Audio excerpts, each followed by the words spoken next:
할렐루야, 축복합니다. 오늘 저녁이 2016년 마지막 금요 예배인 거 아십니까? 왜냐하면 다음 주 금요일은 금요 예배가 없습니다. 토요일 날 예배가 있습니다. 토요일 날 24일 성탄 전야 예배가 이 자리에서 7시 반에 있습니다. 8시 오시면 30분 동안의 은혜를 소원해 보셨다고 생각하시면 됩니다. 그래서 우리가 다음 주일에는 금요 예배가 없고 토요일 날 7시 반에 이 자리에서 예배를 드리고 또 그 바로 달아오는 주일도 금요 예배가 없습니다. 아멘. 토요일 예배가 있습니다. 12월 31일 그러니까 송구영신 예배죠. Watch Night 서비스를 우리가 이 자리에서 10시 반에 드립니다. 그래서 꼭 유념하시고 오늘은 저희가 하나님 앞에 그냥 일반적으로 드리는 우리 금요 예배 마지막 예배입니다. 우리가 살아가는 현대 시대는 참 바쁩니다. 얼마나 바쁜지 내가 왜 바쁜지도 모르게 그냥 쫓기듯이 살아갑니다. 무엇이 뒤쫓아오는지도 사실 명확하게 모르면서 쫓깁니다. 어느 정도 쫓기는가? 우리 자신 들여다보면 제일 잘 알죠. 시간이 몇 분만 비면 불안해합니다. 그러면 뭐가 바쁜지 바로 스마트폰을 꺼내서 더 스마트해지기 위해서 자꾸 그거를 들여다보죠. 왜냐하면 바쁜 거예요. 내가 뒤처지지는 않나? 잊어버린 건 없나? 잊고 사는 건 없나? 보는 거죠. 무엇에 쫓기는지는 모르겠지만 기다리는 것, 기다려주는 것 절대 21세기에서 덕목이라고 생각되어지지 않습니다. 뭔가 쫓기다는 거예요. 쉬지를 못한다는 거예요. 잠시도. 저희 신학교에 가게 되면 대개 1학년 때에 보는 여러 책들 중에서 꼭 빠지지 않는 책이 하나 있습니다. 고든 맥도날드 목사님이 쓰신 책이에요. 20여 년 동안 그레이스 채플에서 목회를 하신 아주 정말 목회자들의 목회자라고 할 수 있는 참 목회 마지막 부분에 어려움이 있었죠. 어페어가 있었습니다. 피아니스트와. 그러나 그것을 정말 교회가 성숙된 가운데서 교회의 리더십들이 다 포함해서 그 목사님을 다시 리스토어 해주죠. 리스토어 해서 온전히 회복되고 난 다음에 다시 그 교회를 또 섬기고 이제 은퇴하시고 전 세계를 다니면서 섬기는 정말 몇 안 되는 정말 모범적인 그런 목회자. 그래서 정말 목회자들이 좀 더 배우기를 원하는 그러한 목사님이신데 그 목사님이 쓰신 그 Order in the Inner World라는 책이 있어요. 내면 세계의 질서라는 그 책이 있는데 신학생들은 1학년 되면 반드시 읽어야 되는 책입니다. 그 책 가운데 Driven People이라는 이야기가 나옵니다. 쫓겨 사는 사람들, 뭔가 모르게 막 driven 되어서 살아가는 사람들의 특징을 고든 목사님이 8가지를 이렇게 제시를 합니다. 첫 번째, 그래도 뭔가를 성취했다는 생각이 들어야 만족한다는 거죠. 그래도 뭔가는 성취했다라는 그 생각이 들어야 만족하는 사람이 driven people의 첫 번째 특징이에요. 두 번째 특징, achievement 했다는 그 어떤 것이 상징적으로 나타나야 되는 것이지 상징적으로 안 나타나면 그게 무슨 achievement인가? 상징에 목숨을 거는, 몰입되어 있는, obsessed 되어 있는 사람이라고 표현합니다. 세 번째, 내가 지금 마음에 품고 있는 이것을 어떻게 해서든 expand 시켜야 되겠다, 확장시켜야 되겠다라는 그 욕망을 절대 통제하지를 못합니다. 어떻게 해서든지 이걸 expand 해야 되겠다는 생각, driven people의 특성이에요. 네 번째는 그것을 하되 인테그리티에 대한 그것 별로 신경 쓰지 않습니다. 방법이 어쨌든 간에 expand만 시키면 되지 인테그리티에 대한 것 별로 신경 쓰지 않는 경향이 이 driven people, 쫓겨 사는 사람들의 특징입니다. 다섯 번째, 고든 맥도날드 목사님 하시는 말씀이 인간 관계의 기술이 아주 빈약하거나 미성숙한 것이 특징이라는 거예요. 주변 사람들에 대해서 전혀 신경 쓰지 않고 바로 그것만 바라보면서 방법이 어쨌든 간에 나아가는 것입니다. 여섯 번째 특징이 경쟁심이 굉장히 강합니다. Very competitive. 일곱 번째, 자기 생각에 사람들이 반대하거나 동조하지 않으면 화가 컨트롤되지 않는다라고 고든 맥도날드 목사님이 이야기합니다. 여덟 번째, 그 목사님 말씀 그대로 하면 abnormally 비지하다는 거예요. 비정상적으로 비지하다는 거예요. 자기가 왜 비지한지도 모르게 비지한 거예요. 거기에 반해서 믿음으로 사는 사람들, 그냥 자신의 어떤 achievement나 어떤 디자이어에서 driven 돼서 나가는 사람들이 아니라 정반대에 서 있는 사람들, 믿음으로 사는 사람들, 믿음의 여정을 걸어가는 사람의 특징이 뭐냐 하면 이 사람들은 느려요. driven people의 관점에서 보면. 그래서 어떠한 환경과 상황 가운데에서 보통 일반인이 expect하는 그러한 행동이 안 보입니다. 엉뚱한 행동을 하고 예상 밖의 일을 하고 예상 밖의 말을 하는 것이 그래요. 믿음으로 사는 사람의 특징입니다. 왜 그런가요? 믿음의 여정이 눈에 보이지 않고 하나님이 보여주신 그 믿음을 향해서 믿음의 방법으로 가기 때문에 어떤 상황 가운데서 우리가 expect 해야 되는 그 일이 나타나지 않고 전혀 다른 말을, 다른 행동을 하는 것이 믿음의 여정 가는 사람들의 특징입니다.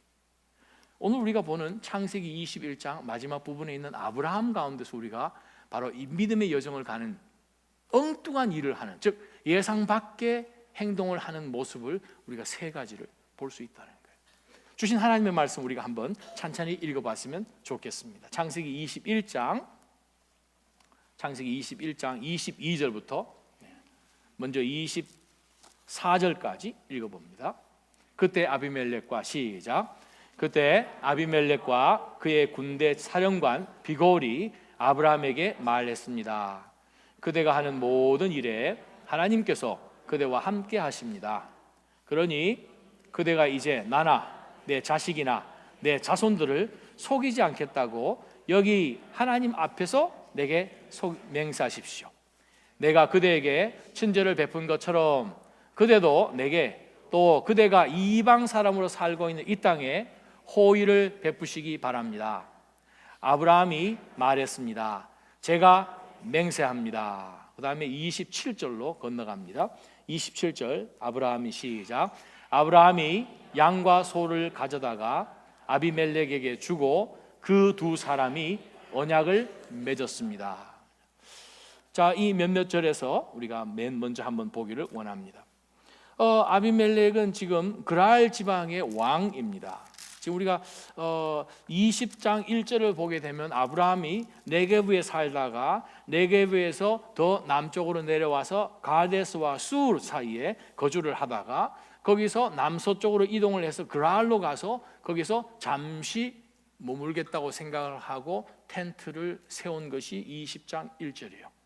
그랄 지방에서 일어나고 있는 상황입니다. 지도를 잠깐 보시면 제가 이스라엘의 이 아브라함이 다녔던 길을 한번 설명을 해보겠습니다. 지금 여기가 가나안 땅입니다. 여기가 시나이 반도고요, 이집트고요. 지금 아브라함이 이쯤 되는 갈대아 우르에서 와서 북쪽으로 해서 하란을 거쳐서 지금 내려와서 지금 수르 지방 요 근처입니다.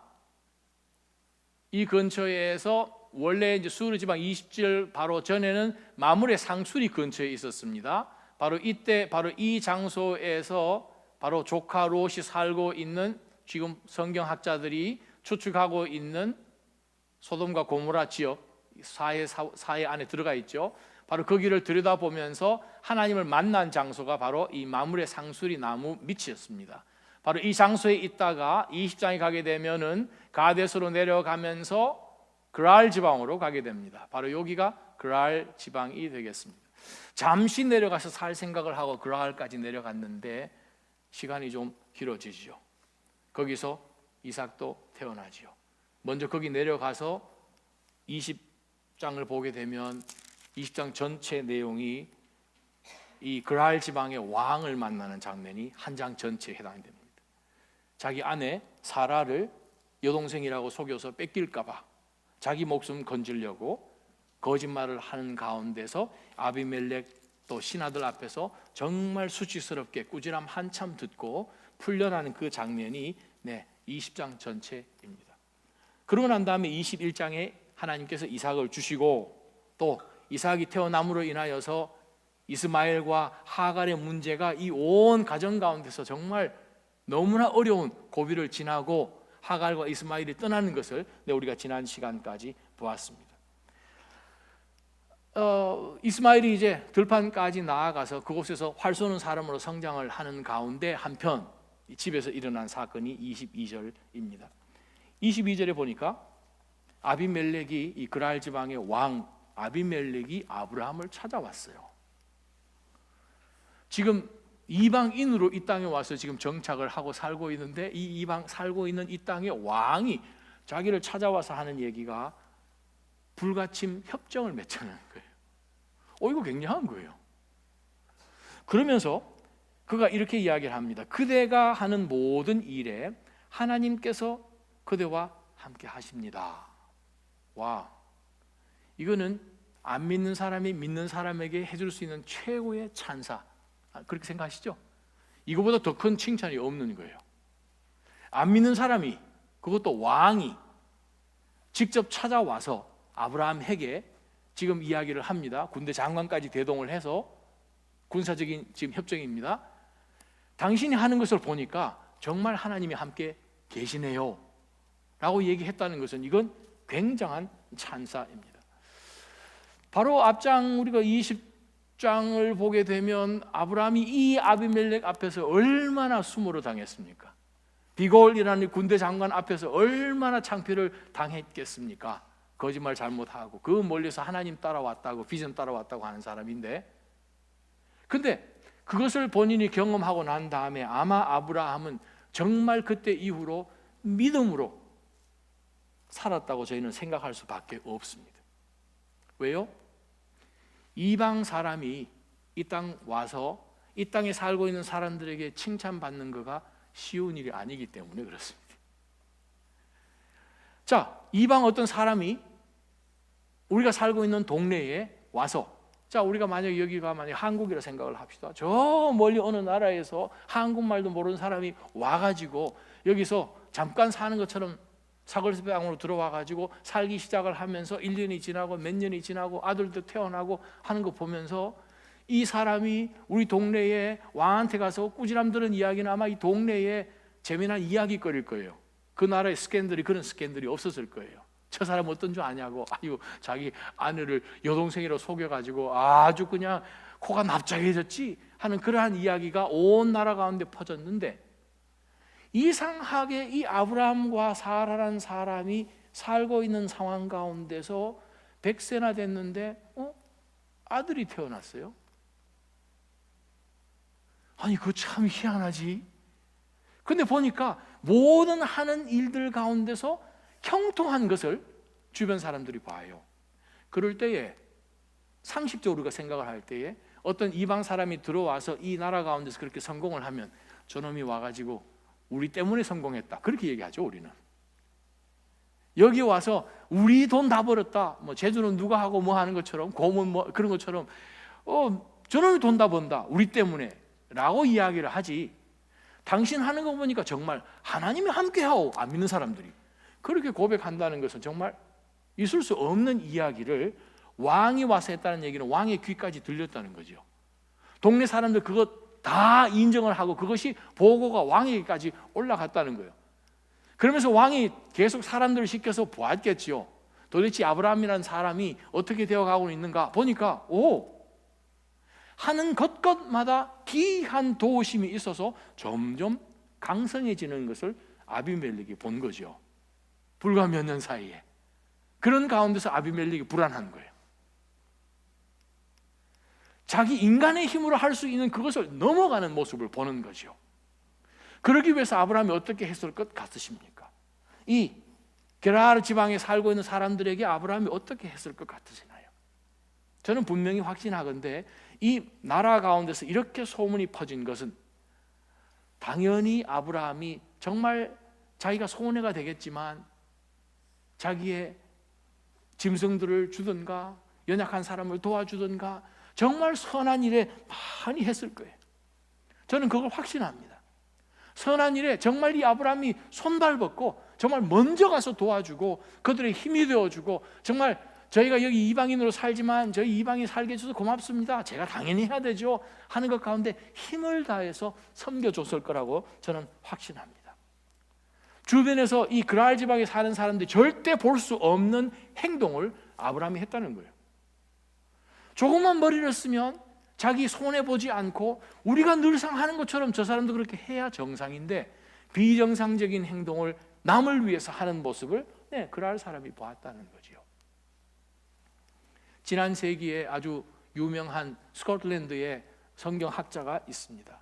제임스 스트래튼이란 그분이 쓴 책 가운데서 아주 유명한 말을 이렇게 합니다. Men are not to be judged by the presence or absence of faults. 사람은 절대 그 사람 안에 잘못된 것이 있든지 없든지로 판단되어서는 안 된다는 거예요. But by the direction of their lives. 아주 굉장한 말이에요. 그 인생이 어느 방향으로 가고 있느냐, 바로 그것에 의해서 그 사람이 판단되어야 되지, 가는 과정 가운데서 때로는 우리가 실수를 할 수도 있죠. 아브라함 흠이 많은 사람입니다. 이 나라에서 우사를 당했던 사람인데도 불구하고 이 사람들이 칭찬하며 왕이 와서 칭찬할 정도의, 그것도 없는 불신자가 와서 당신이 섬기는 하나님께서 함께 하시는 것을 우리는 봅니다. 두려워 죽겠습니다 라고 고백한다는 것은 이건 굉장한 간증입니다. 아브라함에게 믿음이 없이는 절대 할 수 없는 그 일을 이 그랄 지방에서 아브라함은 했다는 거예요. 첫 번째부터 영적 교훈이 바로 그것입니다. 믿음의 여정을 가는 사람은 어떤 사람인가? 어떠한 unexpected된 행동을 하는 사람인가? 그것은 모든 일에 하나님이 행하시는 것을 드러내는 사람이라. 모든 하는 것 가운데 하나님이 하십니다. 모든 것 가운데 하나님께서 도우셔서 제가 하는 것에 불과합니다 라는 그 생각을 분명하게 삶 가운데 드러내는 삶이 믿음의 여정을 가는 사람의 모습이라는 거예요. 저와 여러분 사실 이렇게 한번 생각해 봅시다. 우리가 불안하죠. 아이들도 조금 하면 조그만 대로 불안하고, 그 아이가 이제 초등학교 지나고 중학교 올라가고 고등학교 올라가고 대학 들어가고 졸업하고 불안한 거는 똑같아요. 오히려 나이 들수록 더 불안할지도 모르겠어요. 결혼하면 결혼한 대로 또 불안해요. 정말 초조하고 두렵고 긴장 가운데서 우리는 신앙생활을 하지요. 문제는 그 긴장 가운데서 하나님 앞에서 믿음을 꼭 놓치지 않고 붙들고 한 걸음 한 걸음 보는 것으로 살지 않고 믿음으로 보통 사람이 행동하는 그러한 모습이 아니라 정말 하나님께서 이 길을 가게 하시고 하나님이 내 앞에 서 계십니다. 나는 요 길만 갈 것입니다. 오늘 하는 가운데서 걸음을 옮기는 그 사람의 모습 다릅니다. 달라요. 아브라함이 그랄 지방에 살면서 그가 한두 번 동네 사람을 도와줬을 것 같으세요?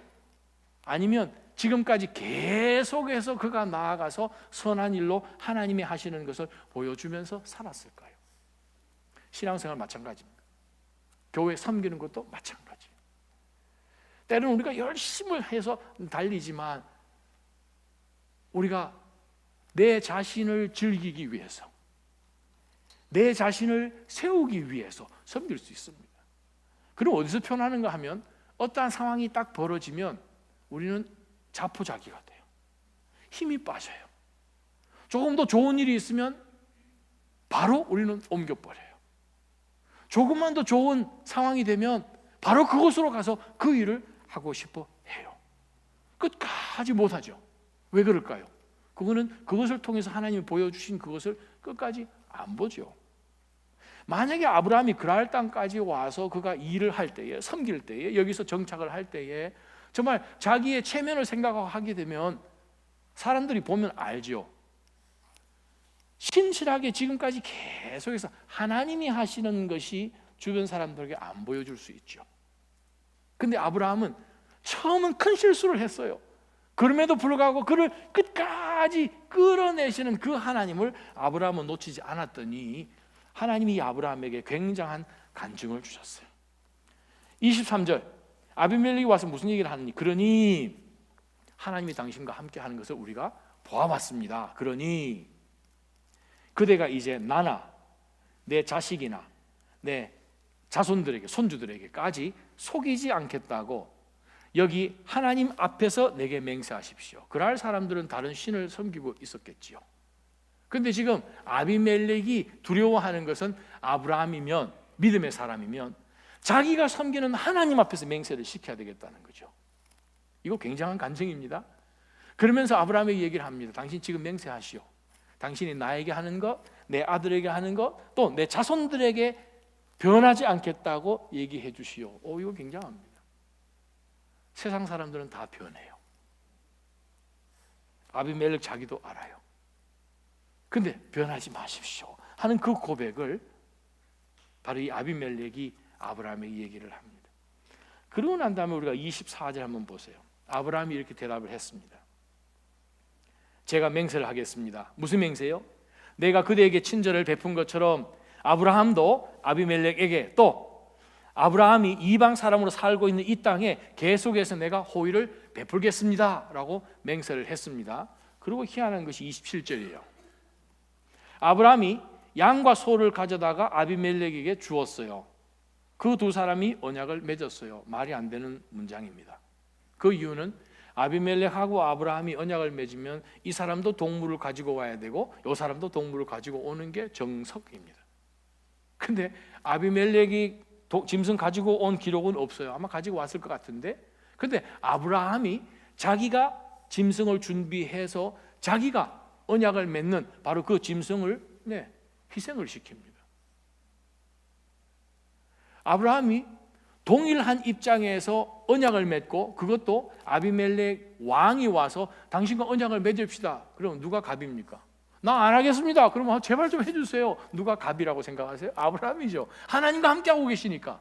그럼에도 불구하고 아브라함이 짐승을 준비했어요. 그것은 이 땅 살아가면서 이방 사람임에도 불구하고 아브라함이 이 아비멜렉 왕을 인정해 줬다는 거예요. 인정해 주면서 예를 갖춘 거예요. 굉장한 믿음의 것이죠. 든든함이죠. 보통 사람 같았으면 이 아비멜렉에게 잘 보여야 되는데 아비멜렉은 정말 넉넉함이 있었습니다.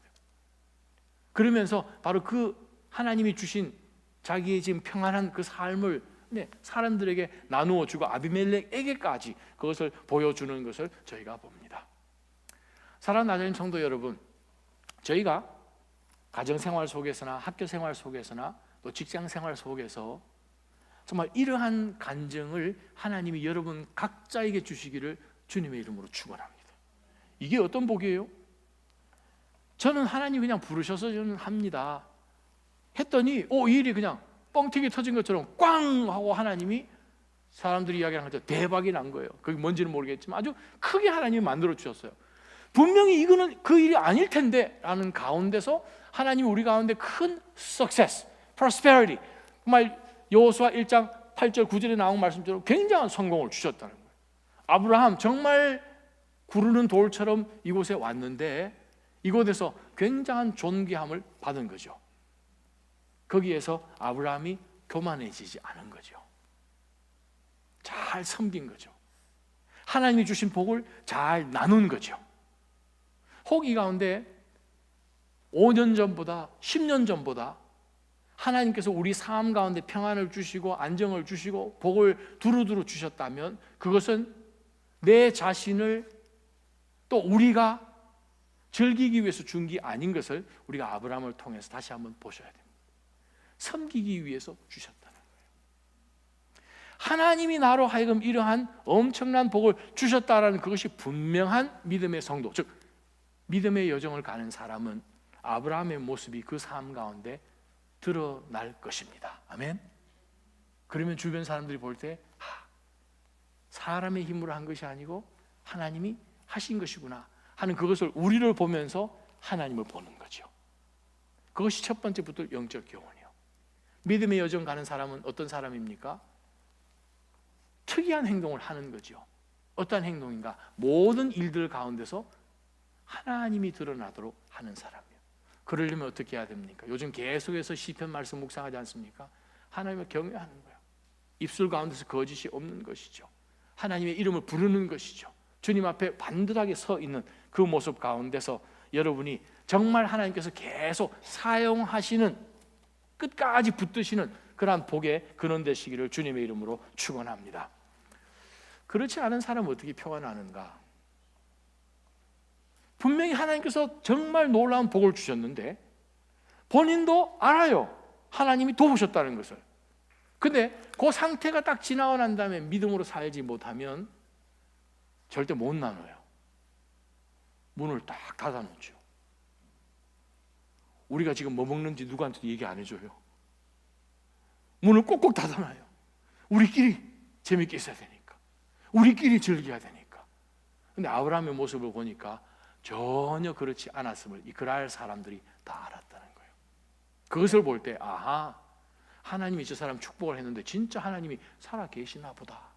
그래서 아비멜렉이 와서 당신이 섬기는 하나님 앞에 당신이 맹세하시오 라고 이야기하는 굉장한 간증을 안 믿는 사람의 입에서부터 나오게 하심은 이 세상을 믿음으로 사는 사람에게만 가능하다는 거예요.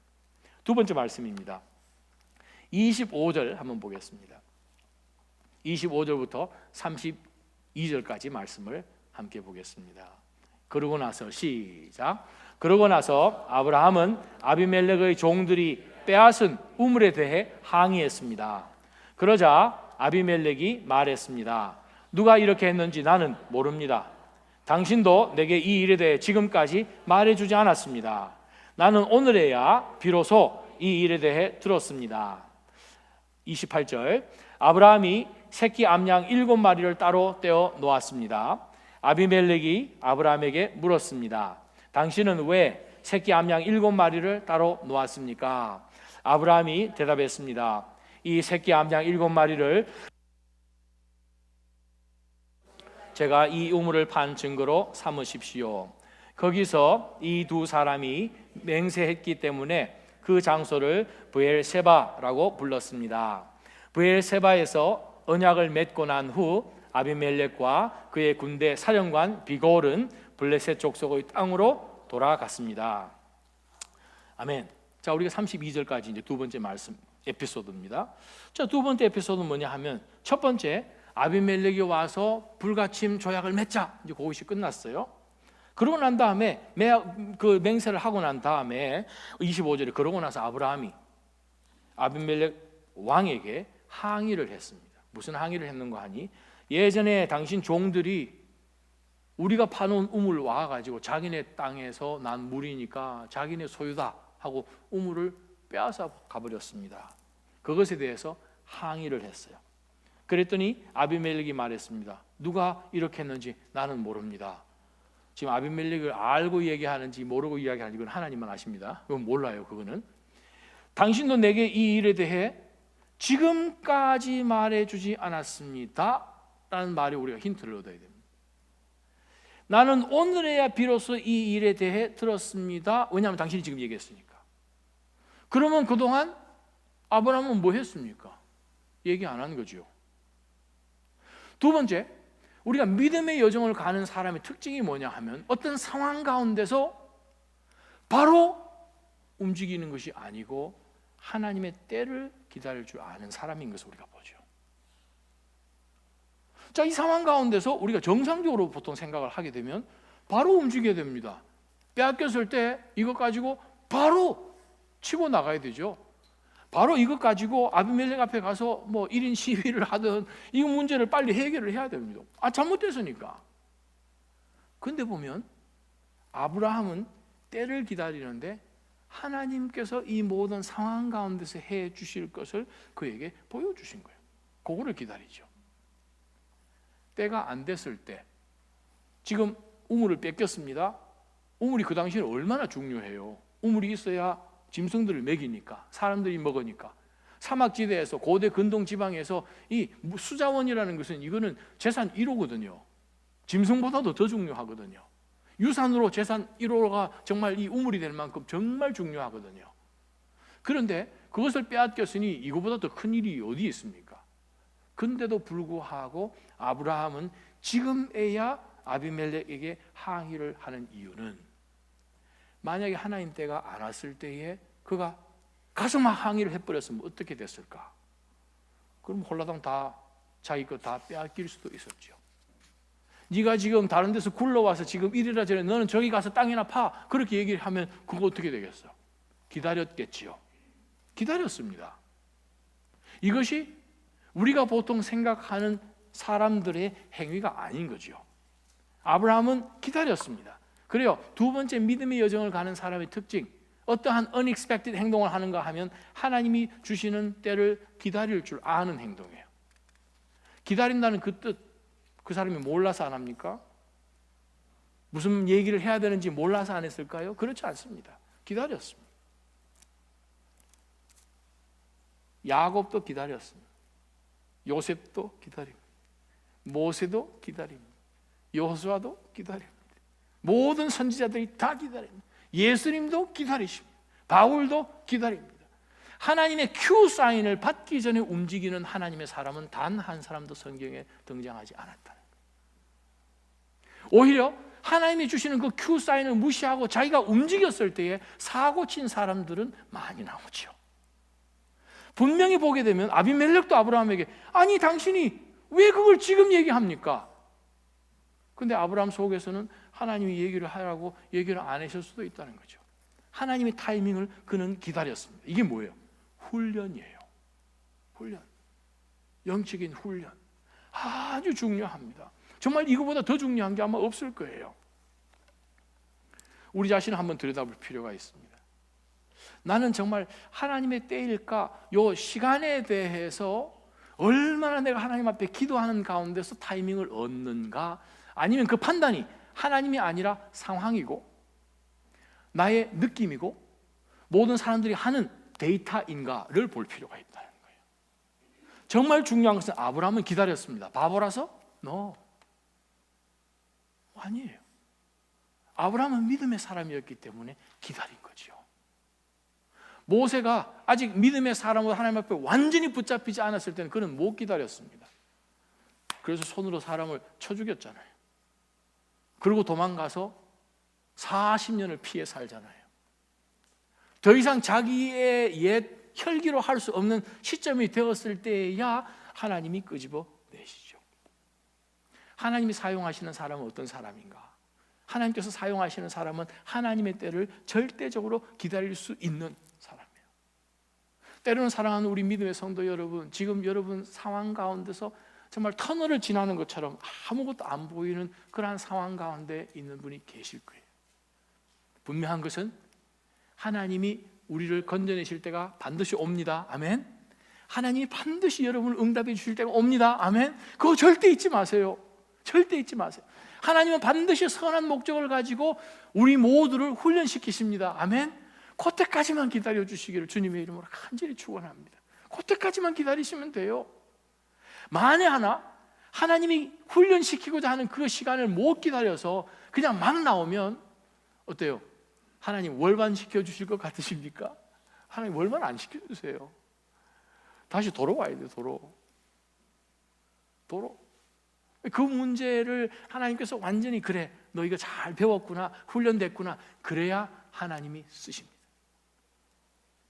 근데 훈련의 기간 하나님의 타이밍을 못 기다리고 막 해버리면 하나님께서 사용을 하실 수가 없다는 거예요. 중요한 것 오늘 두 번째 보니까 아브라함이 정말 기다렸어요. 자, 그런 가운데서 아브라함이 암양 7마리를 따로 놓았어요. 이거 굉장한 그겁니다. 그러면서 아브라함에게 아비멜렉이 질문을 하죠. 왜 금방 이 짐승 2마리 줬는데 왜 암양을 그것도 그냥 순양이 아니고 아주 비싼 암양 7마리를 했는가 했더니 이것을 가지고 제가 이 우물 팠다는 증거를 삼아야 됩니다. 분명하게 얘기를 합니다. 그러고 난 다음에 아브라함이 아비멜렉 앞에서 이 맹세를 하고 난 다음에 그 장소를 베엘셰바라고 불렀다는 거예요. 베엘이란 말은 우물이라는 뜻입니다. 셰바란 말은 세븐이라는 뜻이에요. 단어가 똑같은 단어예요. 세븐이라는 뜻도 되고 언약이라는 뜻도 돼요. 7이 돼야 언약이 되거든요. 완전하게.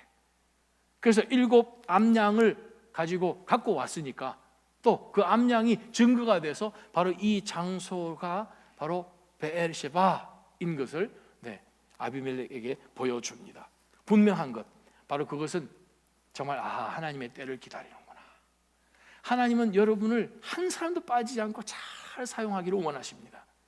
그래서 고난 가운데 있습니다. 반드시 고난 끝이 옵니다. 하나님 기다리고 계십니다. 하나님이 사용하시기에 정말 안타까워하실 만큼 기다리고 계세요.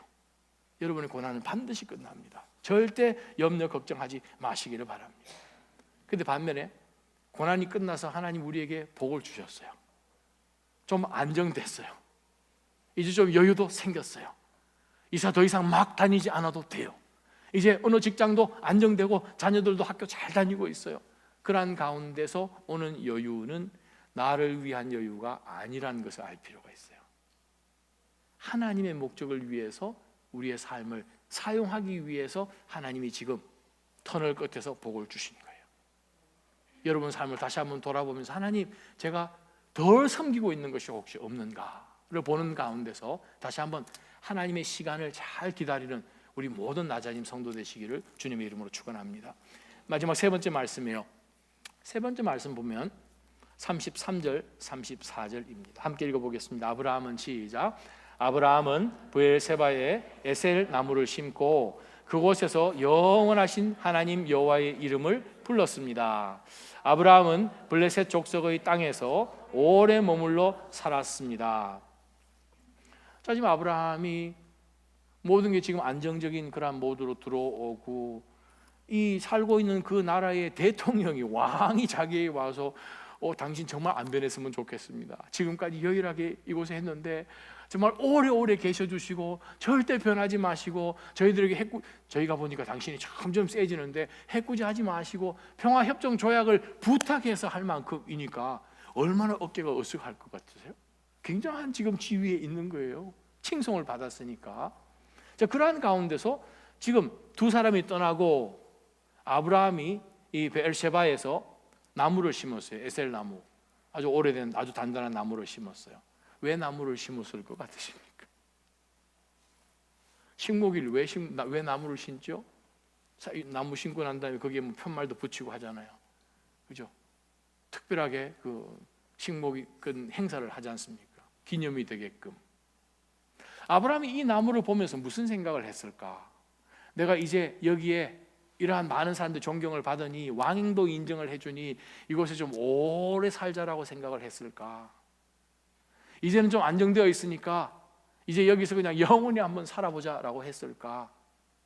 분명히 여러분이 이 말씀 가운데서 기억하셔야 되는 것은 아브라함이 20장 1절에 보면 그랄로 가서 잠시 머물러 사는 줄 알고 잠시 머물렀습니다. 잠시 머물렀는데 22장까지 거쳐 생각을 해보면 최소한 15년은 아브라함이 그랄에 지금 살게 됩니다. 잠시 산다고 생각하는 보스턴이에요. 그죠? 스쳐가는 것 같이 생각했는데 벌써 10년도 쑥 지나고 20년도 쑥 지나고 막 그러지 혹시 않으셨어요? 그랄 지방에서. 근데 바로 그 큰 사건들이 다 일어나고 난 다음에 아브라함이 한 행동을 33절에서 보셔야 됩니다. 세 번째, 믿음의 여정을 가는 사람들의 정말 우리가 예상치 못한 행동들, 보통 자연인으로서 하지 않는 행동이 있습니다. 그게 뭐냐 하면 나무를 심었어요. 두 번째, 나무를 심고 난 다음에 그 나무 밑에서 그곳에서 영원하신 하나님 여호와의 이름을 불렀습니다. 아무리 작은 별것 아닌 것 같은 사건 속에서도 영원을 볼 수 있는 눈을 가지는 것이 믿음의 여정 가는 사람의 특징입니다. 여러분, 아브라함이 왜 영원한 하나님을 부르시나요? 이 영원한 하나님은 또 누구신 거예요? 원래 아브라함은 12장부터 갈대아 우르에서 출발해 나올 때부터 하나님을 알았습니다. 그런데 그 하나님이 순간순간마다 아브라함에게 다른 모습으로 다가오십니다. 롯을 정말 끌려가고 모든 친척이며 그 마을에 살던 사람들이 다 끌려갔을 때 아브라함이 추격해서 롯을 구출해 오지 않습니까? 그때 이 아브라함은 하나님을 창세기 14장에서 뭐라고 부르는가 하면 엘 엘yon, 아주 높은 곳에 계신 하나님, 자기를 이끌어내셔서 모든 것을 다스리시는 바로 그 높은 곳에서 다스리시는 그 하나님이라고 창세기 14장에는 불렀어요. 17장에 가서 하나님이 한밤중에 아브라함을 불러내셨을 때에 아브라함은 그 하나님을 어떤 하나님으로 만나는가 하면 엘샤다이로 만납니다. 최초로 엘샤다이로 만나죠. 전능하신 하나님이에요. 이 늙은 노인을 통해서 하나님이 하늘에 있는 별처럼 바다에 있는 모래처럼 굉장한 말도 안 되는, 불가능이 아니라 그냥 안 되는 그 일을 행해 주시는 전능하신 하나님이에요. 그 엘샤다이 하나님을 만나.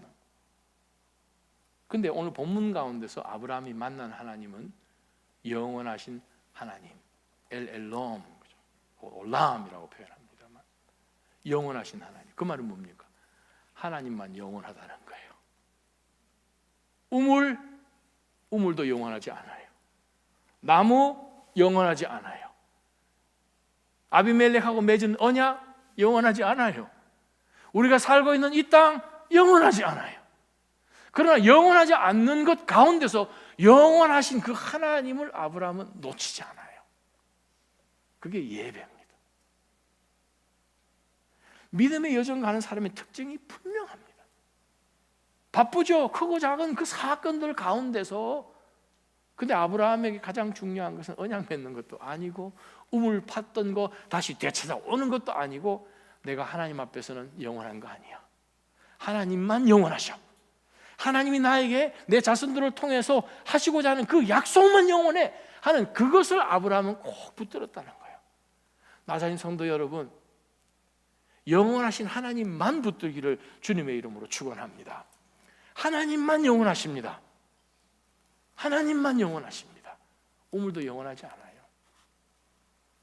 약대들이요, 양이요, 영원하지 않습니다. 영원하지 않는다라는 것은 무슨 뜻입니까? 하나님만 영원한다는 뜻은 무슨 뜻입니까? 우리가 이 세상 살면서 붙들고 있는 그것을 느슨하게 잡으라, 그 말입니다. 목숨 걸지 마세요. 이것이 다라고 생각하지 마세요. 건강 해치면서 붙들지 마세요. 우리가 놓치지 말아야 할 것은 하나님입니다. 아멘. 나머지는 느슨하게 잡으세요. 여차에서 두 손이 흔들리면 하나님만 붙들고 이 손은 빨리 놔야 됩니다. 제가 좋아하는 고린도전서 말씀을 제가 여러분에게 읽어드립니다. 고린도전서 9장 29절에서 31절 말씀인데 제가 30절, 31절 말씀만 읽어드립니다. 형제 자매여, 내가 말하고 싶은 것은 이것입니다. 물건을 사는 사람들은 그것을 가지지 않은 사람처럼 사고, 세상의 것을 사용하는 사람은 다 사용하지 못하는 사람처럼 하십시오. 이 세상의 모습은 사라져가고 있기 때문입니다. 네? 그 말이 무슨 뜻입니까? 여러분, 쇼핑 좋아하십니까? 새로운 물건 나왔다고 부르륵 가가지고 사지 말라, 그 뜻입니다. 다 못 사요, 어차피. 회계가 안 나옵니까? 뭐 이렇게 막 들어가고 막 그러지 마세요. 모델 거기서 거기에요. 패션 거기서 거기에요. 보면은 그냥 넥타이 넓이가 1cm 넓어졌다가 그 다음 해 되면 조금 좁아지고 왔다 갔다 해요. 한 20년 놔두면 그게 최신형이 됩니다. 걱정하지 마세요. 다 사지 못하는 것처럼 하십시오. 이 세상에서 사용하는 사람들 다 사용하지 못하는 걸 하십시오. 왜? 여기 있는 것은 다 바뀐다는 거예요. 하나님만 영원하다는 거예요. 바로 그것이 믿음을 가진 사람들의 특징입니다. 34절입니다. 아브라함은 블레셋 족속의 땅에서 오래 머물러 살았습니다. 아브라함 시대, 아브라함의 생애 가운데서 그랄 땅에서처럼 평안하게 지내본 적이 없습니다. 하나님이 굉장한 평강을, 이삭이 쫙 성장하여서 10대 중반 넘을 때까지 하나님이 정말 안팎으로 평강을 주셨어요. 왜요? 더 큰 시험을 준비시키기 위해서 하나님이 그에게 평강을 주셨습니다. 그 다음에 22장 바로 넘어가잖아요. 사랑하는 나자림 성도 여러분, 하나님의 시험이 없이는 더 큰 하나님의 일을 감당할 수 없습니다. 때로는 하나님 우리 가운데 평강을 주십니다. 그 평강 가운데서 잘 훈련이 되는 것이 중요합니다. 사랑하는 나자림 성도 여러분, 단 여기에 있는 한 분도 빠지지 않고 그 믿음의 훈련 가운데서 계속해서 주님 앞에 나아가기를 주님의 이름으로 축원합니다. 여러분이 장소로 가셔야 됩니다. 오늘 밤 여러분 집으로 가시면 여러분 개인의 삶을 정돈할 수 있는 시간을 가지시기를 축원합니다. 혼자 골방에 들어가셔서 내 삶 가운데서, 내면 세계 가운데서 좀 혼돈된 부분들은 없는지, 정돈되지 않은 것 없는지, 여호와의 이름을 높이는 것 아니고 내 이름을 높이고자 하는 그것은 없는지, 내 욕망은 드러나지는 않는지 깊이 성찰해 볼 바로 그 시간을 꼭 가져야 합니다. 내가 주변 사람들과 함께 더불어 살고 있는데, 더불어 사는 것 가운데서 내가 그들에게 어떠한 거룩한 영향력을 미치고 있는지, 정말 이 사람들이 입의 가운데서 내가 보니까 당신이 하는 것 없고 하나님이 다 하시네요 라고 이야기하는 그 고백이 나오게끔 그러한 믿음을 살고 있는지를 자신을 점검해 볼 필요가 있습니다. 그렇지 않으면 하나님이 사용을 못하세요.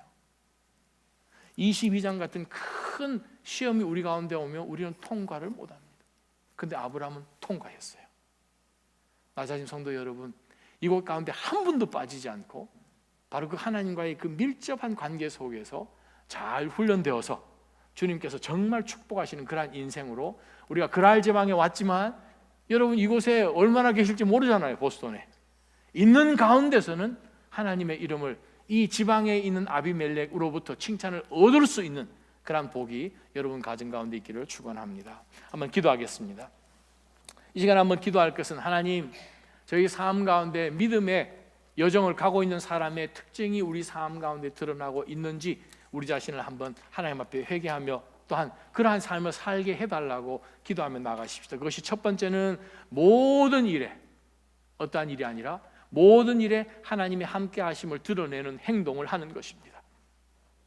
오라도 하나님이 주시는 때를 기다릴 수 있는 그 믿음의 기다림 훈련이죠. 작은 일에도, 아무렇지도 않은 소소한 일이라도 영혼을 뚫어볼 수 있는 그러한 해안을 달라고 우리 이 시간 한번 하나님 앞에 기도하며 나가십시다. 기도하겠습니다. 살아계신 하나님 아버지, 오늘 믿음의 사람 아브라함이 하나님 그